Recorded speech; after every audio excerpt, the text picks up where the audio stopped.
Hello, loved ones. This is Matt Stevens, and as always, I hope you're doing super fantastic.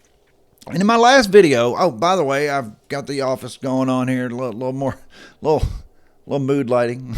No, I'm not blue. I just dig it. That's all. But in my last video, I said that it's all true. And I really threw a wide net out there. I was like, it's all true, meaning everything you've ever heard, from ghosts to ETs to fae or fairies, whatever, Bigfoot, all that, every bit of it is true.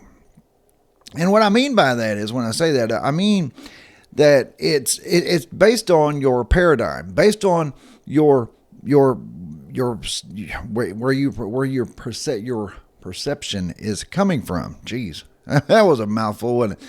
Hey, by the way, dear loved one, would you please go ahead and hit the like button? I would really appreciate that. Also, if you have not yet subscribed, please do that. That would be fantastic.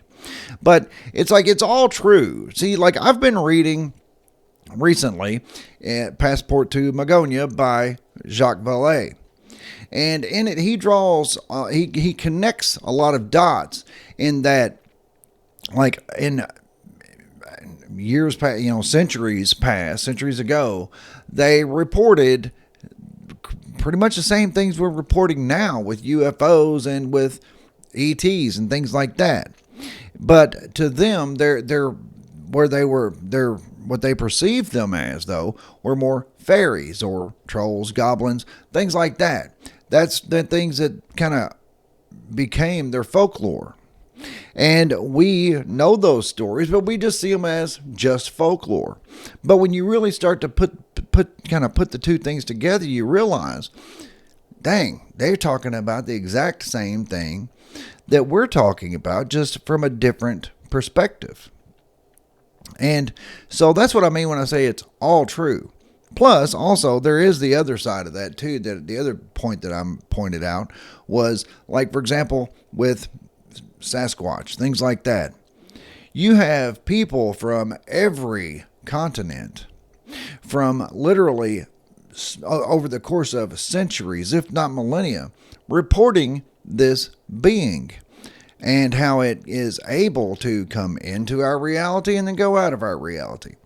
To imply that it is really just a primate that lives in the woods and is really good at hiding, that's a little absurd. That's when the thing gets absurd. But when we realize that this may be an interdimensional being that is able to go in and out of our reality. And also, when it comes to this government disclosure thing, it has been noted, and it was not completely lost on me, that they are referring to these, whatever they're about to disclose, these pilots of these craft that they have been gathering information on. They refer to them as NHI, or non-human intelligence.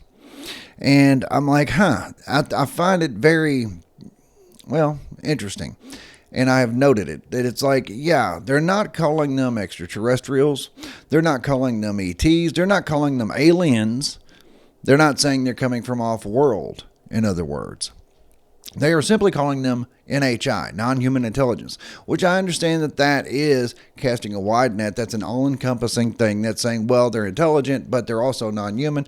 Outside of that, we don't know what they are or where they're coming from. First of all, yeah, you do. Okay? I don't think for one second, I hope you don't either, dear loved one, that these military-industrial complex types don't know where this stuff is coming from. They do.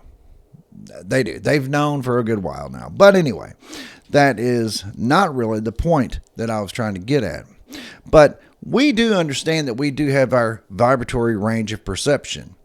And I may be coining a term. I don't know, maybe. But I'm going to start referring to that as our VRP, just for short, because it does get a little redundant to say vibratory range of perception every other sentence.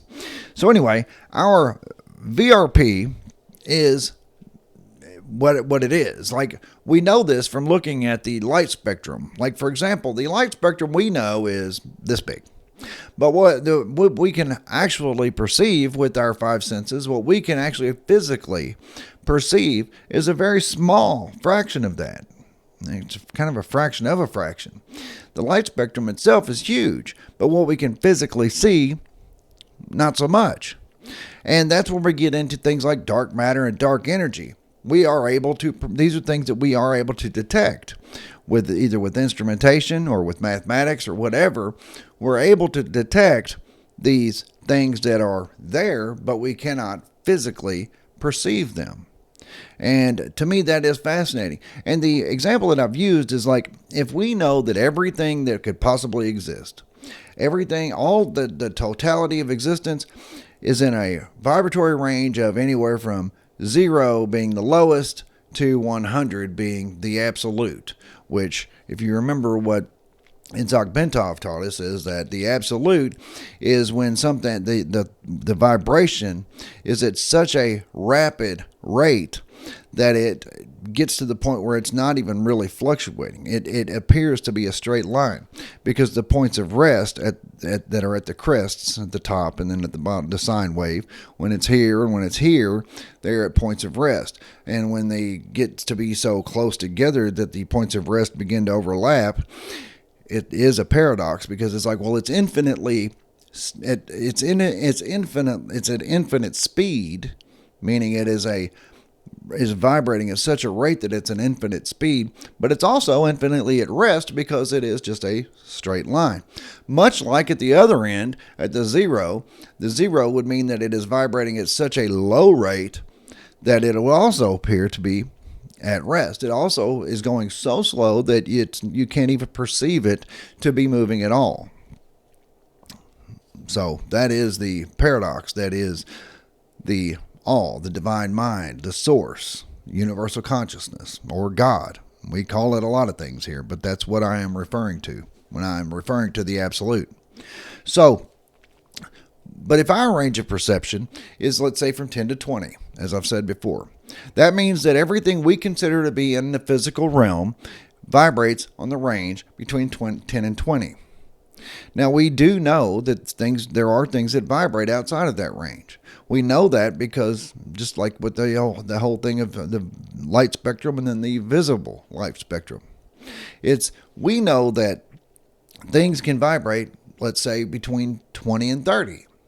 And let's say that these NHI, their home vibration or their natural vibration is in that 20 to 30 range. And that is that's their vibratory range of perception, their VRP. But with them being more advanced, maybe advanced technologically or advanced just mentally or however, they are able to adjust their vibratory, their vibration, to where maybe they can bring their vibration down to 19. Not all the way into the 10 to 20 range, just down to maybe 19. And then at that point, anybody who perceives between 10 and 20 suddenly would be able to see it. It's like it could be standing right in front of you at any moment, but you can't perceive it until it lowers its vibration, or you raise yours, but whatever, until you get within each other's range. At that point, you can then interact. You can then perceive each other. So that would explain how people see entities suddenly pop into our existence. It would appear as though they just materialized, or maybe they teleported in, or whatever. Or maybe they just adjusted their vibration to come into our range of perception. And that is rather fascinating, especially when we look at it that way, because all the layers of reality are really just overlapping, intertwined, intermeshed. Everything is just right here. But what you are able to perceive is what is in your vibratory range of perception, your VRP. If you raise your vibration to a different level, you will be able to perceive things that other people won't be able to, because they haven't raised their vibration to that level. But in our physical space, in our physical VRP, we perceive what we consider to be Maya. We perceive the illusion. And in that illusion is time, space, distance, location, things like that. So when we talk about aliens from Zeta Reticuli. It's like, well, Zeta Reticuli is however far away it is. Not very far on the cosmic scale. A couple of light years. Not very far at all. But that is still an immense distance. But when we exist within the same mind, because I am very hermetic when it comes to that, I do believe that all exists in the universal mind, the mind of the all. And it's like, what's the distance between two thoughts? And that sounds like a dumb question. It's like, well, there is no distance between thoughts. And I guess unless you assign it a distance, unless you have one thought that is Bob, and the other thought, which is Sally. So Bob and Sally are both thoughts within the same mind. And Bob and Sally, they perceive a vast distance between the two of them. That's just part of the illusion. That is part of what's programmed into their construct, that they have that distance between the two. But there really is no distance. They both exist within the same mind. And it's like, but if all is mind, then what is space and distance? That's exactly it. It is illusion. There really is no space and distance. There really is no time. These are just things that we are subject to. These are part of our natural law inside this construct. Now, in other constructs, that may not be the case.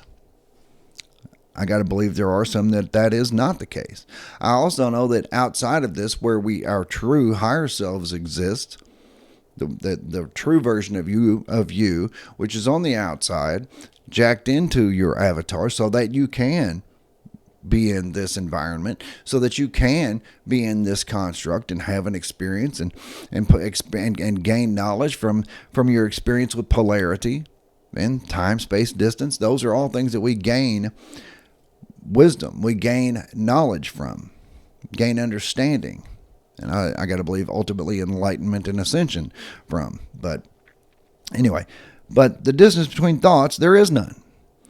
But it must be perceived that way. That is the illusion for the avatar. That's not your true self's perception. Your true self perceives things, I got to believe, outside of time, space, and distance. But you had to come into this realm, into this construct, so that you can experience those things. Now that we as a species, humanity, are beginning to figure these things out, we're starting to, and it's getting to be pretty well known.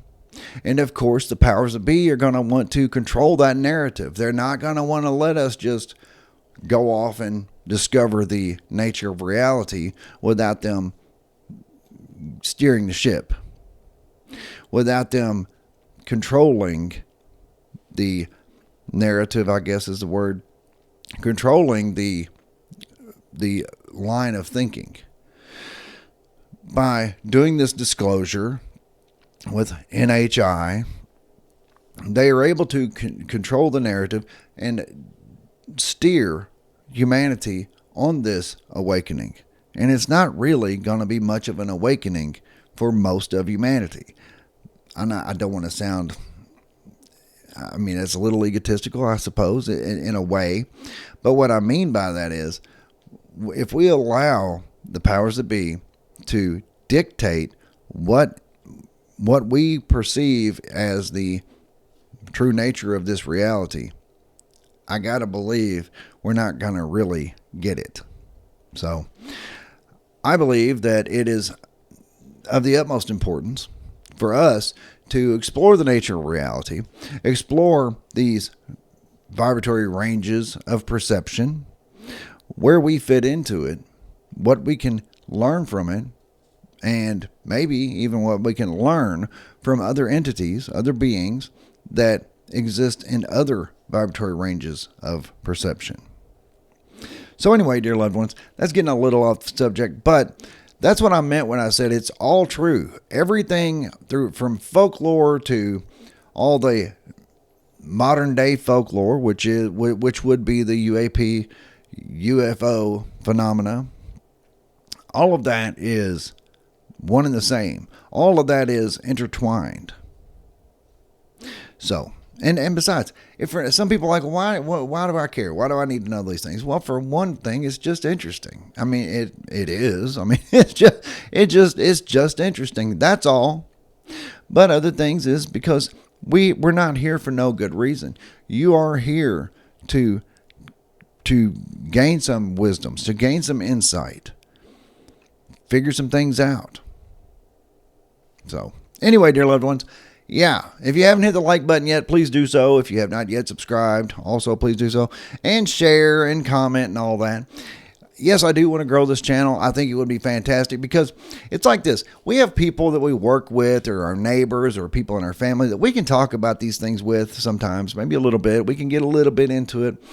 But most people in our lives don't really want to go there. Most people in our lives, we can't go all the way down the rabbit hole with them, right? Because they're going to think you're a little crazy or whatever.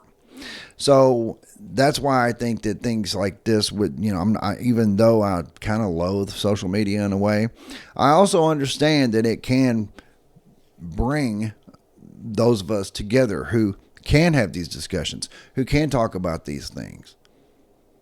And with that, it's amazing. Yeah. So what I'm saying is, would you please share this video if you can, if you know somebody you think would also be interested in it, and like, comment, subscribe, all that good stuff. It all helps with the algorithm and gets it out to more people who also may be like-minded, just like us. And ultimately, I would love for us to have live streams and have some chats, and who knows, maybe we'll come up with the answer to everything. Maybe we'll figure the whole thing out. I don't know. But if nothing else, we'll have some very interesting conversations. So yes, dear loved ones, that's what I got for you. I love you. I promise you, I really do. And I will be back directly.